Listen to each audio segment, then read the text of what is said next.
तिकडे मंत्रालयात जिरवाळांच्या अन्न औषध प्रशासन विभागात एसीबीने मोठी कारवाई केलेली आहे। आरोपी राजेंद्र ढेरंगेला लाच घेताना अटक करण्यात आली आहे। मेडिकलचा निलंबित परवाना पूर्ववत करून देण्यासाठी राजेंद्र ढेरंगेंनी लाच मागितली होती, तर नंतर तडजोड करून 35,000ची लाच घेताना आरोपी राजेंद्र ढेरंगेला एसीबी कडून आता अटक करण्यात आलेली आहे।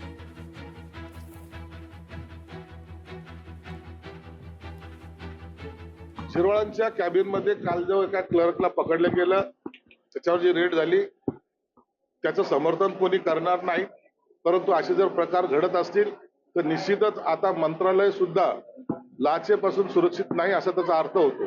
म्हणून आम्ही तर सांगेल की अशा सर्व जे काही असे कर्मचारी असतील ज्यांच्याबद्दल थोडी शंका असेल अशा कर्मचाऱ्याला मंत्रालयातून आता बाहेर फेकलं पाहिजे। बीजेपीचं हे षडयंत्र असू शकतं नरहरी झिरवाळांना त्या ठिकाणी बदनाम करण्याचं, पण त्याच्या पलीकडे माझं ठाम मत असं आहे की आता मंत्रालयामध्ये ह्याच गोष्टी सुरू आहे आणि कोणत्याही मंत्रालयामध्ये तुम्ही जा, कोणाच्याही ऑफिसमध्ये जा, टक्केवारीचा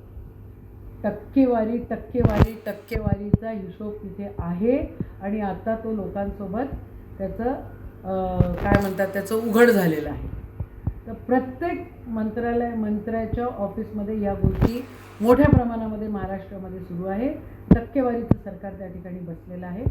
सरकारमध्ये प्रत्येक विभागातच या पद्धतीचं काम चाललंय। झिरवळ बिचारे आदिवासी आहे म्हणून त्याच्यावर या पद्धतीचं ट्रॅप लावून आम्ही किती स्वच्छ आहे असं दाखवण्याचा एक प्रयत्न करतोय। प्रत्येक विभागात राज्याच्या सगळ्या मंत्रालयामध्ये मोठ्या प्रमाणात पैसे घेतल्याशिवाय सही केली जात नाही, हे तर उघड सत्य आहे। जरी एखादा अधिकारी सापडला असेल तरी त्याचा मंत्र्यांकडे दोष जात नाही याच्यासाठी शेवटी तो मंत्री कोणाकोणाला कसं काय एक दुर्बीण घेऊन फिरणार का?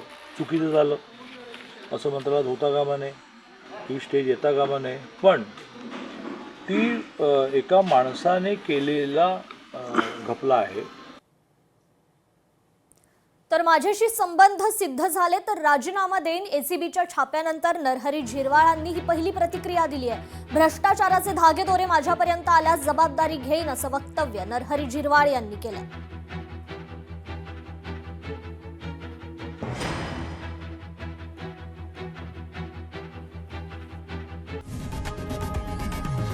लोकशाही मराठी ऐका, पहा, जागरूक रहा।